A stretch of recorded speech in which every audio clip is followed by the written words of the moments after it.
The Art of War, 2nd edition, Lesson 2. Do not mix integrity and emotion. So, gonna talk about a little bit of my past again, and one of my biggest stumbles that I ever had. And I want to explain what happened. So first of all, I wasn't, as I've said a million times, I've never been normal, ever. Not even as a little child. I was not normal. I was different. I actually was held back in the 5th grade. And now I think that there was an underlying reason. I think the underlying reason was, it was a profit maker. It was more money. Another year of schooling for a student, right? So I think that was part of it. But the excuse that was given to my parents was that I was too small and immature and would get ran over by the other kids. Well, I was different. There's no doubt about that. And I can remember enough to remember what made me different, why I was different, and why I would have appeared that way to her, I guess. I don't know. It makes no sense to me, but I had always been advanced. Always. And just on a really insane level. To be honest, on an uncomfortable level for much of my life. And even as a kid in the 5th grade, I could see what was going on around me. And I could see the injustices with the children, even with adults. I paid much more attention to things going on in the world than most kids would have. And I don't know why. I can't explain it. I was just different. And so there were a lot of things that I seen as, like, we'll call them injustices as a child. And a lot of that amounted to, just like the type of town that I live in. Because what else do I have at that age other than home and school? And I saw how other kids were. I saw how other kids acted, and I wasn't used to that. I wasn't. I was pretty much raised in a sense in a sheltered environment. It's, again, very complex in a sense, but and in some ways a sheltered environment, and in other ways way so not so much. But when it came to society and the ills, if you will, of society, that I was protected from. And so I didn't understand things like, well, I'll call them cliques. I hate to say a name. I hate that word, but cliques, the little groups of people that, get together and for whatever reason they kind of distance themselves from the others or whatever, and in many cases think of themselves as being above. Our town is very cliquish. If it's anything, it's cliquish. And that's from, at least from my childhood, that was from childhood on up through adult, and it's still that way to the adults. I don't know if it's still that way in the schools. I'm pretty sure it probably is. And cliquish on an insane level. And I saw stuff like that even as a kid, and I thought, that's not right. And it ate at me. And I really do think that it was a lot of that the teacher picked up on. it wasn't I was immature. I was actually more mature. But I didn't know how to deal with it. I wasn't in a society sense. I just didn't know how to address it, how to deal with it. So fast forward, because I can't stand injustice. Can you tell? And I've been that way ever since a kid. I have had integrity, and I know there's some, but you had a long time affair on your wife. Yeah, integrity and, being loyal as far as, not cheating, not really the same thing. Yes, you could include that with integrity, but that one thing isn't all encompassing of integrity. In fact, it's just literally one tiny sliver of integrity. And then again, I could talk about that on a whole nother video, but I'll digress on that. Fast forward many years, and I've ran into a lot of things, had a lot of issues. In the meantime, I still struggle with my morals and the morals of those around me. I'd always done that, and I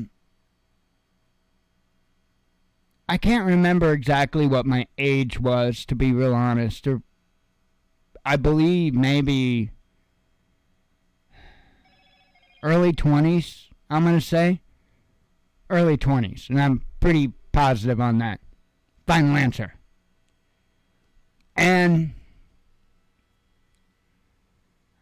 I worked at a place, well, I started out there. It was a trucking company. When I say trucking company, not talking about a bunch of semis, but like a bunch of 1-ton trucks, box trucks. I'll get in more detail here in a moment. And so, like I say, like 1-ton box truck. And I started out actually because I had experience at the 18-wheeler truck wash in Troy. I was actually a overnight supervisor there for a little while. And anyway, I had experience washing trucks. And there was a company in town that needed somebody to do that. So, okay. I was looking for work, went and applied, got the job, started washing trucks. And the company was called Headlines Express at the time. Just changed from the name Austin Periodicals, if I'm not mistaken.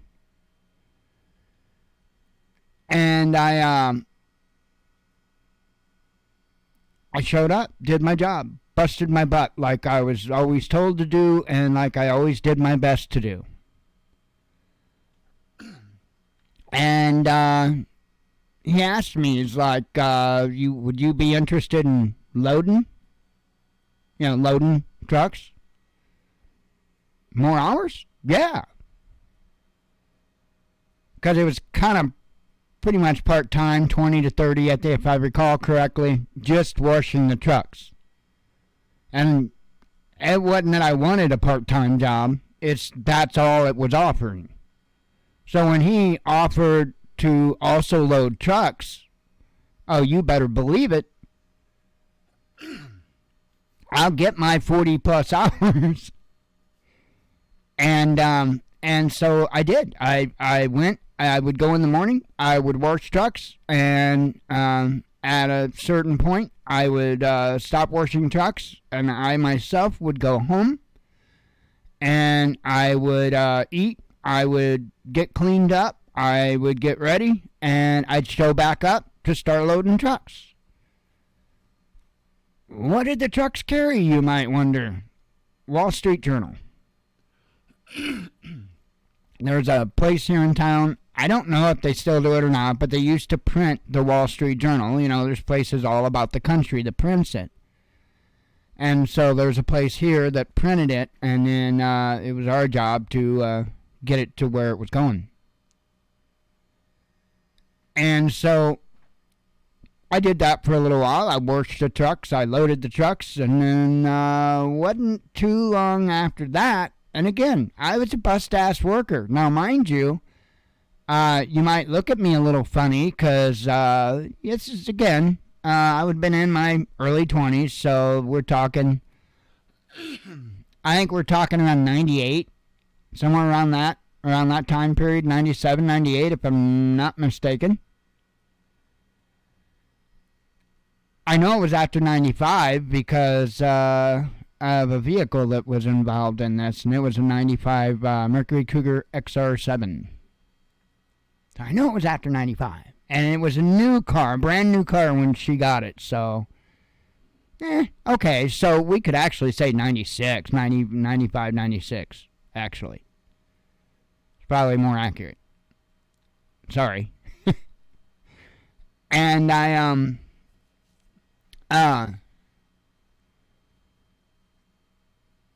like I said, I worked my ass off, and the boss, Tom, the owner, he came to me and asked me if I might by chance want a run of my own.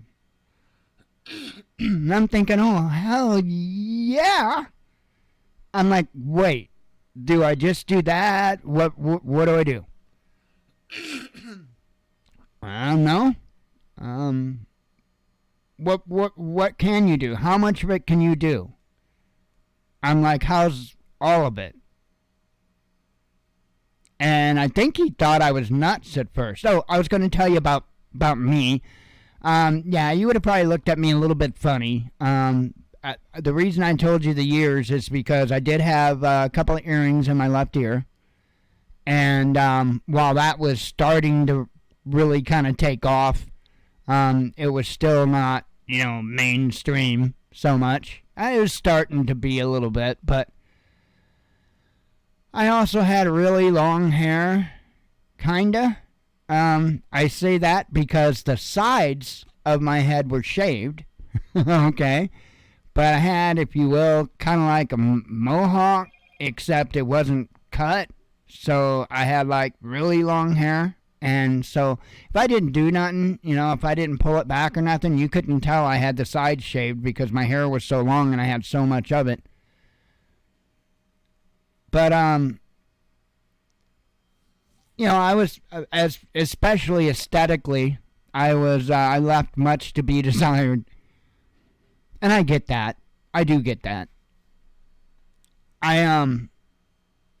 So back to the job, I did it all. I showed up in the morning. I washed trucks until I had to quit doing that, time-wise. I would go home. I would eat. I would get cleaned up. I think I had a few hours, so if I'm not mistaken, I think I grabbed a nap a lot of days.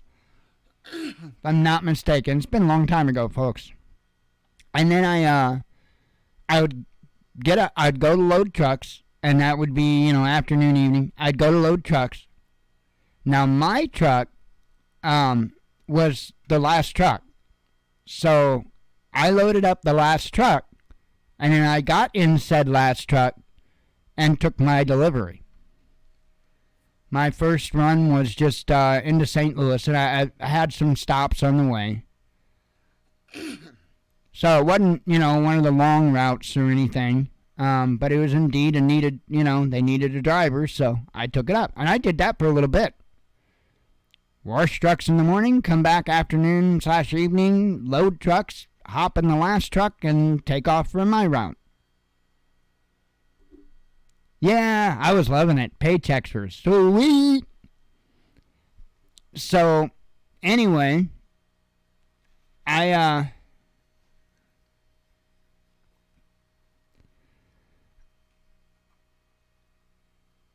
was just doing my thing, going about my life, and there was this chick. that worked there. And, I to this day, I can't tell you what it was that just really grabbed me. And I mean, it just grabbed me. And it got my attention. And, well,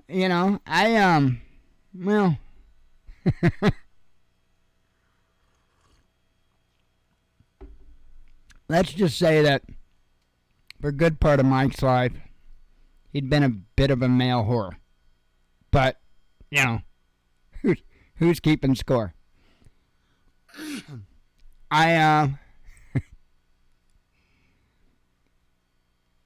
It wasn't that I had that interest in her or anything like that. I mean, and it wasn't like that. And it's not like she was 5'7", blonde with big old, tiggle bitties and no, it's not. I'd never been. That's not what I've ever been impressed or attracted to. I'm not. I actually like a conservative woman, and when I say that, I don't mean politically. Oh my God, no, I don't mean politically. I don't want my girlfriend to be anything politically. I mean, I want them to be modest. I want them to be humble. I don't want them to think or have all their stuff hanging out all the time and all that. No makeup is fine with me. It's kind of one of those things. In fact, I kind of prefer that because. Really? No, I don't know what it was. Like I said, something just grabbed me. And so I talked to her when I came in, do the little paperwork I had to do and whatnot, and she was a dispatcher there. And well, I guess conversation, one thing led to another, and we decided to meet outside of work. And I mentioned briefly a woman named Audrey. And I really didn't know who she was. And her full name, I'm not going to say her full name here. I'm not. This ain't about that. Her full name didn't really stand out, meaning her last name. First name's Audrey. And yeah, I guess I will probably be mentioning names later, but that one you don't. That one you don't need to know. Her name changed prior to her getting married later in life, all that. Man,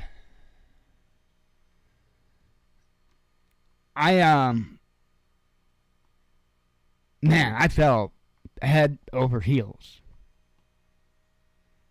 I mentioned the other day that it was somebody that was, and this ain't just story time, by the way. There's a hell of a lesson to be learned here, so stick with me. I fell head over heels.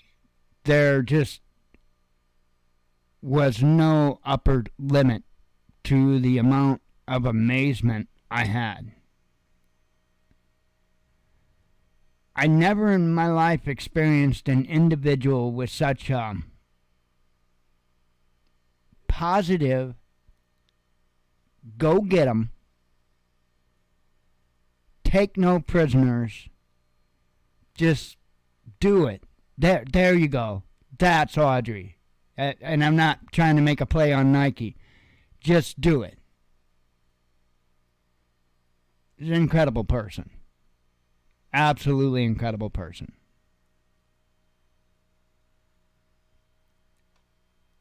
I still have nothing but the utmost level of respect. And always will.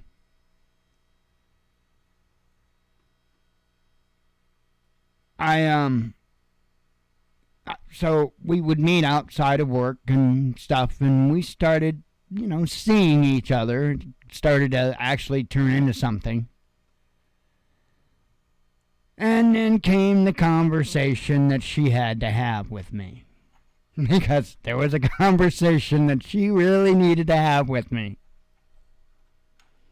Her last name, and it doesn't matter if I told you, but I guess it wouldn't make a difference. And again, I've got nothing bad to say about her.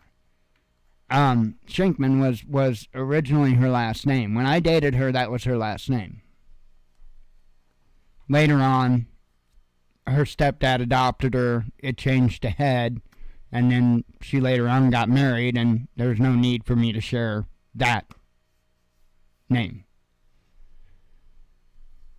And I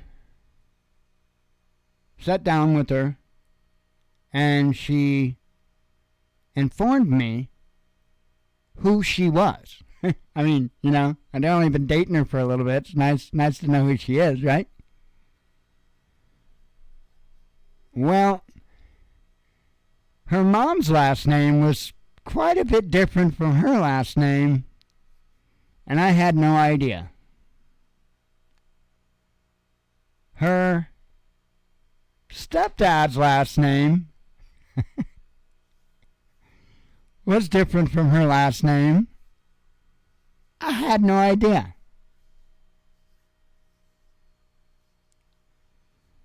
So Audrey informs me that her stepdad's name was Tom Head. Now, why does that make a bit of difference in the world? Because I worked for a company called Headlines Express. Any idea who Mr. Tom Head could have possibly been? He was the owner of the company. I honestly had no idea. All the way up to that point, I had no idea that I was dating the stepdaughter of my boss. Yeah, that didn't work well.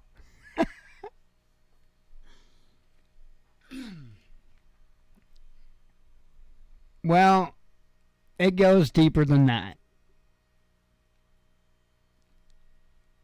Her mom, her name is Leanne Yeagle. Now, that probably doesn't ring a bell or make a damn bit of difference in anybody. It's probably the biggest nothing burger to 99.9% of you out there. But I can guarantee most of you have laid hands on a product that at least included an item from this company. The company that I'm talking about is a company that was called Yeagle Incorporated. Her grandpa is the one that started that company. That company made small electric motors. Now, electric motors have really advanced over time. But back in, say, the 70s, the 80s, and early 90s, all of our, if you will, electronics equipment was much, much different, and it mostly ran on analog electronics, and it really, a lot of electronic stuff got warm. And in order to keep it cool, you would need to use a fan. Well, I don't know, and I'm just going to throw items out there, but whether it be from adding machines to, and again, I'm talking about the old school stuff, whether it be, say, adding machines or whatever, there would be, in most cases, there would be a fan in there, and there would be this electric motor in there, and I don't know I don't know that I could actually pull one up. But there would be a little electric motor in there. Oh yeah, sweet. That is awesome. That is awesome. I can actually pull those motors up. I guess maybe different. And this is one place I said that you would see them. Hang on, let me. I have to get this so I can do that, and I can do that. There you go. You see that motor? Now I don't know what company technically. Okay, brand Fiat, whoever that is. I'm telling you, that is a Jaeger electric motor right there. Okay. And that's what they made. That's what they used to make. And anyway, like literally one of the wealthiest families in this town, and this town was actually pretty well known for wealthy people. We had a lot of millionaires. Lots of millionaires in this town. Lots of millionaires. And there had been several companies founded here. Pet Milk was founded here. Jaeger Incorporated was founded here. Beeline, which is actually a big company. I don't know that they were founded here, but they are here. Highland Supply Corporation, founded here. And again, like Highland Supply, you might not think anything of that, but Highland Supply at one time produced 80% of the world's Easter grass. Okay?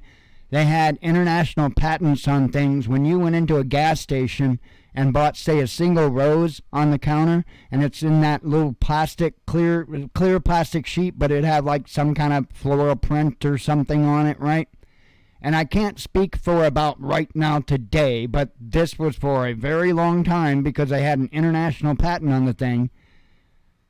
That came from that company right here in town. That plastic covering on that rose. That came from here. So there are other things too that involve plants and stuff that came from Highland Supply Corporation.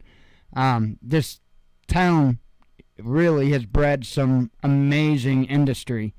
And such a great, rich history. Anyway, so back to the story. So here I am finding out that I am dating the stepdaughter of the company owner that I work for, and the daughter of one of the wealthiest families in town. And the oddest thing, they had her convinced that I was with her for the money. No. I was head over heels for her. Long before I found out a damn thing about who she was kin to, who was her mom and who was her stepdad. So anyway, it's probably obvious that I surely wasn't very well liked by them. And if you think that I have a tendency to rub people wrong now, yeah, okay. Yeah, I'm mild now. I'm as mild gets now. I wasn't favored by them very well. And, they did everything, including sending her brother to threaten me at work one night. That didn't work out too well for you, did it, Aaron? So, anyway, they didn't want us at all together. And it was bad enough, and there was enough pressure that her and I both felt that the only way that we would even remotely stand a chance was to get away from Highland, get away from here. So we did. We packed up our stuff. Her parents were gone on a trip somewhere. They're always gone on trips. And we packed up our stuff and we moved. They didn't know that she was leaving. And we moved to Missouri. And I can't remember how long we were there. We were struggling in many ways. We were struggling, just making ends meet and all that. At the last point in time, I should say, we both were working at Casey's, the gas station, and the local Casey's there. And we didn't mind our jobs. Our jobs are fine. We did good at our jobs. We were well liked at our jobs. In fact, I'm pretty sure that we were real close to management. And one day I told Audrey, I said, because she hadn't talked to her family at all. When she left. She wrote them out of her life. And I told her one day, I'm like, Audrey, you really need to just let here, I had a son at this time, by the way. I already had my oldest boy, right? He was born in 93. Like I say, we're talking 96, 97-ish. And so I told her, just please let him know you're okay. Let him know you're safe. At least, and I told her, I said, Audrey, it's a phone. The very first word they say that you're not good with, hang it up.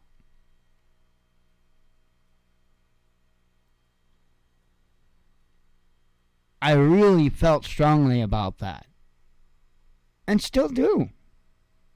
To be honest, I don't think I made the wrong decision. I think I did. There's integrity. And so, reluctantly, she called. And after a few different conversations, she agreed to her mom coming and meeting us for a lunch. But the deal was that, and this wasn't on my, this wasn't from me, it was from Audrey. The deal was that I had to be there because she didn't trust her mom alone with her. And so went out to lunch, and yeah, I could tell it was. I'm like, whether you want to believe it or not, I'm an empath, I guess. I think it sounds weird. Saying that sounds weird, but I can absolutely, massively pick up on other people's vibes. Always have been able to. And yeah, I could tell. It was the worst thing on earth for her to sit down and have lunch with me sitting at that table.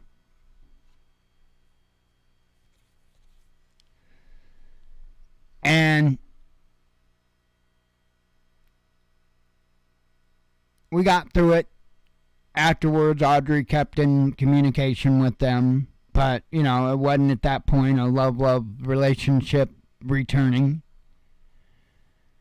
And like I said, things were meh there. I mean, our jobs were fine. We had jobs. We were able to pay the bills, stuff like that. But there was a lot of other things that just were The place that we contracted to deed sight unseen wasn't worth crap. It was so bad when we moved in. This is no kidding. Sight unseen, I made the deal with an old neighbor, Johnny Pendleton, and he had a small mobile home park, and so sight unseen, I made a deal with him to contract for deed a mobile home. It was so bad. We literally fell out the door when we opened up the front door for the first time to that mobile home. The smell of dog urine was so bad it would knock you out of the door. It was horrid. So Man, we fought with that for months, and I think we got it down to a dull roar. But holy cow, that was nasty. But it was just thing after thing after thing, and it was really nowheresville. And, we were just outside of Jefferson City, maybe by about 10 minutes or so, not very far. Which Jefferson City is crap. And it just... So we decided that we wanted to come back. We missed home. We wanted to come home. So we moved back to Illinois, and we actually moved in with my parents because we didn't have anywhere else right to go, and we were coming back. We didn't have jobs arranged. We didn't, doing the real mature, planned route. So we came back and stayed with my mom and dad, and that didn't last very long. Of course, her parents were still working their angle on her. That never quit. And they kept on her about how I was just with her for the money and all that. No, Leanne Yeagle? No. No, ma'am. No, ma'am. That was never. Your money, your family's money, was never. You know what I wanted? You know what I wanted? I wanted me and Audrey to get our own. And I knew damn well that we could do it. And, in fact, I don't know nothing about her today. I know she's married to some dude. I can promise you this, Leanne Yeagle. I can promise you that your daughter isn't half of where she would have been had you left that alone. And you can believe me or not, I don't give two shits. You have no idea who I was. No idea. You judged me based on appearance, and you judged me based on coming from a poor family. Shame on you. You actually stunted where your daughter could have been. I know you're probably thinking, oh, well, who and where are you? Right. Thank you. Thank you. It had nothing to do with your money. It had to do with what she had in her head. The motivation, the drive. Does she got that still? Or... Because I know what her dreams were. I know about the dreams of the ski resorts. Yep.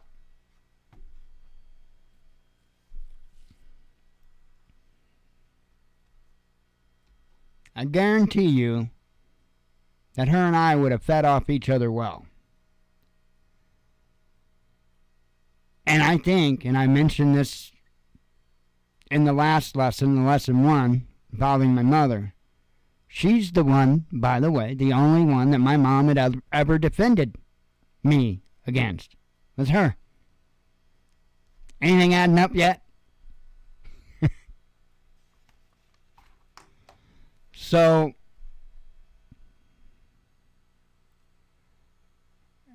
it wasn't just her parents. It wasn't, I was immature relationship-wise, in many ways, really, because I always had those social issues. And here's the other thing, and I still suffer from this today.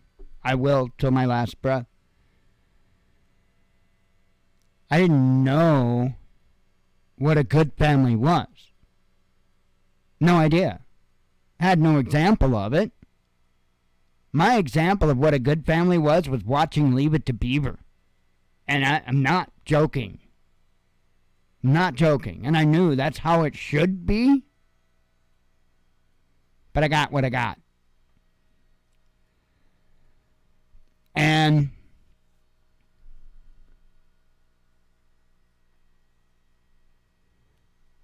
I did a lot of foolish things in that relationship. And between that the outside pressure, the fact that we were staying with my mom and dad, which in and of itself was miserable for anybody. And it didn't work. And I was so devastated. Completely and utterly devastated that I lost control. I completely lost control. The thing that mentally and emotionally kept sending me over the edge was because it was an injustice. All of it. Except for, the things I was doing wrong. But the judgment from her family and all of that. They didn't spend no time to get to know who I was. And if they'd have had any trust for their daughter whatsoever, they would have at least taken a moment beyond just a damn lunch at some cafe.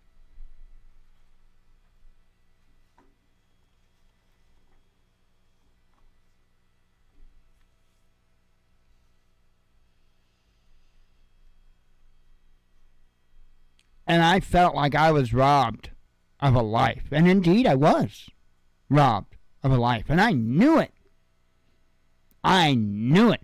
It wasn't just about a girlfriend. It was about a life. It was about a vision.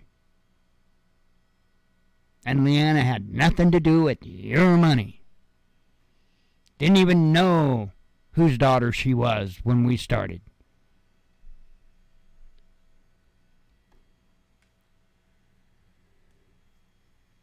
And that ate at me because here were two people that were madly in love with each other. And I believe she was madly in love with me. I was madly in love with her. And the level of pressure from her family was insane. And I'm not mistaken, if I'm not mistaken, and if I am, I apologize for being wrong. But if I'm not mistaken, they actually threatened her with removing her from the will if she decided to stay with me. And I think that was either the or one of the straws that broke the camel's back. And she was gone. And I was devastated. Completely gutted. The level of injustice that I saw happening before my eyes and directly to me was quite literally, to me, numbing.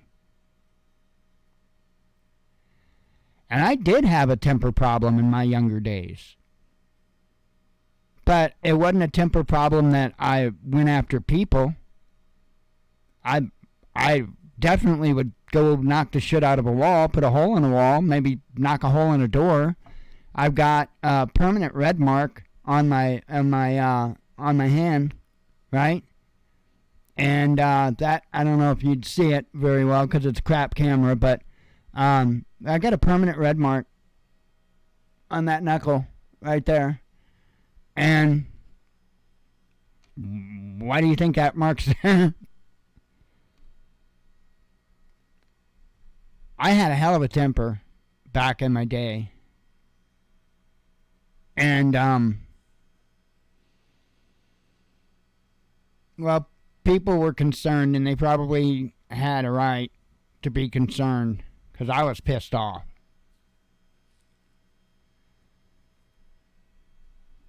And between the hurt from the lost love and the anger from the injustice, I lost control.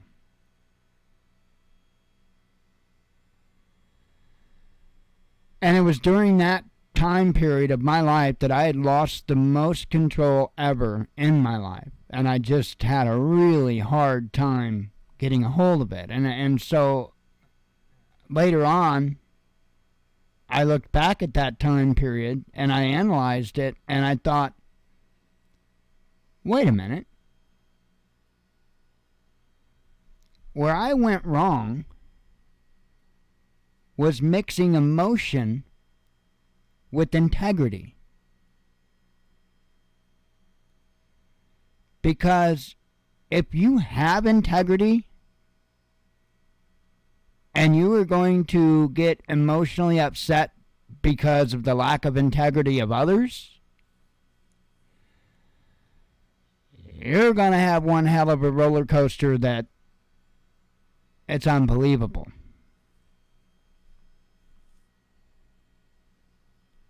So,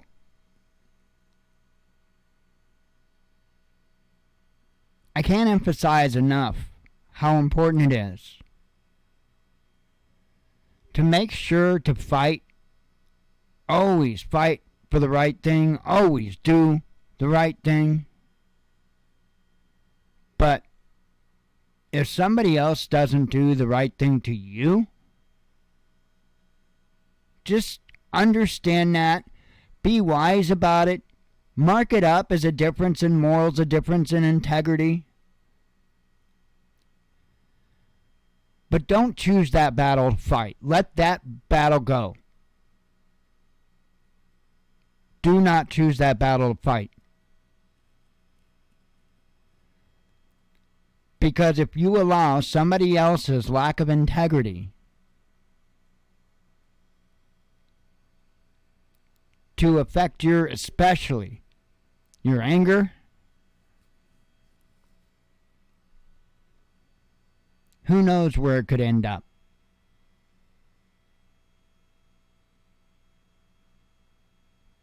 And I think moving forward into this abyss of SHTF or whatever, I think we're going to see a whole lot more of that. So my lesson to you, my lesson two to you, I want you to think about, now I'm drawing a blank, the movie, the dude, you can help me out here, Denzel Washington, walked all the way across the country in a post-apocalyptic situation. Help me out here. Anytime. Huh? Yes, I'm drawing the blank too. And everybody's like yelling at me. They're yelling. I know, you're yelling at the screen, right? You're yelling at the screen. You're like, you're an idiot. You're an idiot. I know, I'm an idiot. Hang on. I know. Give me a minute. I'm the biggest tart ever. I know it. I know I'm the biggest tart ever. Give me a moment. He's been in a lot of damn stuff. Yeah, the Book of Eli. See, I told you I knew it. When you guys are all screaming at me, I knew it all the time. The Book of Eli. Sorry. Squirrel. I want you to think of this as the Book of Eli, as the character that Denzel Washington, Eli, in the Book of Eli. I want you to understand the importance of staying focused on your mission and not allowing other things that may be tugging on you emotionally to interfere with what you need to do. Sometimes integrity is a little hard to wrap your mind around. And I'll use that perfect example of Eli in the Book of Eli. There are some that could absolutely argue, well, no, if he really had integrity, he would have stopped that woman from being raped and her husband from being killed.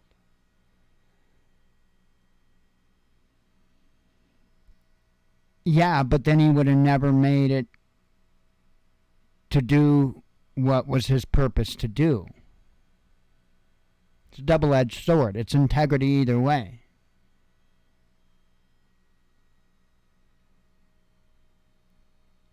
So you have to be very discerning. You have to use wisdom. But you cannot let it grab a hold of your emotion. Because the moment you do that, that is when you make your mistake.